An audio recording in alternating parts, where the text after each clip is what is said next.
Kamakailan nang sinimula ng Camtinio Elementary School ang enrollment para sa school year 2026-2027 bilang paghahanda sa nalalapit na pagbubukas ng pasukan, kung saan mainit na nakiisa ang mga magulang at mag-aaral sa unang araw ng pasukan. Maaga pa lamang ay dumagsa na sa paaralan ang mga magulang kasama ang kanilang mga anak upang magpatala para sa panibagong taong panuruan. Naging maayos at organisado ang proseso ng enrollment sa tulong ng mga gurong kampo na nagsilbing gabay sa mga magulang sa pagsasagawa ng pagpapatala at pagproseso ng mga kinakailangang dokumento. Kapansin-pansin ang kasabikan at pananabik ng mga mag-aaral habang sila ay naghahanda para sa kanilang pagbabalik sa paaralan. Maging ang mga magulang ay nagpakita ng aktibong pakikilahok upang matiyak ang maayos na pagpapatala ng kanilang mga anak.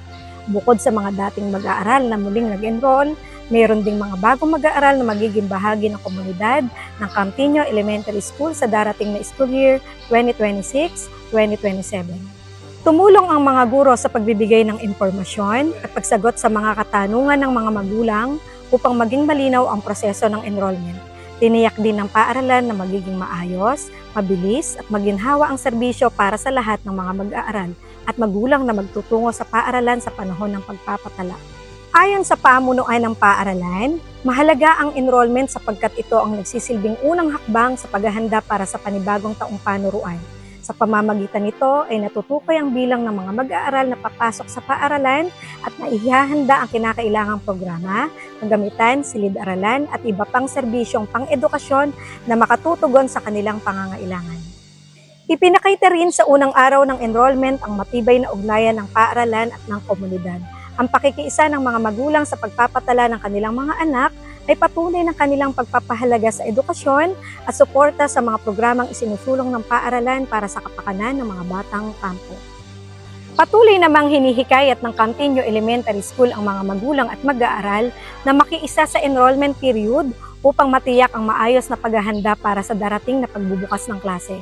Ayon sa paaralan, magtatagal ang enrollment mula June 1 hanggang June 11, 2026, kaya naman, inaasahan pa ang pagdami ng magpapatala sa mga susunod na araw.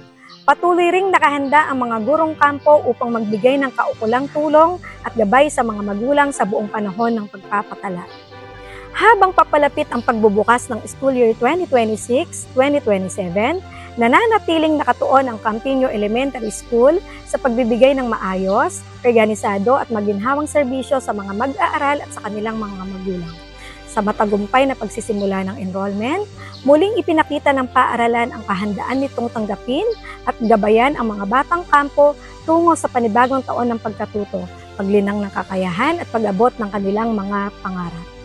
Kasama ang buong CTES Media Team sa pangunguna ni Principal 4, Dr. Trinidad G. Beltran, ako si Mary Grace T. Bruan, teacher reporter ng Camtinio Elementary School, nag-uulat para sa Kampo Patrol.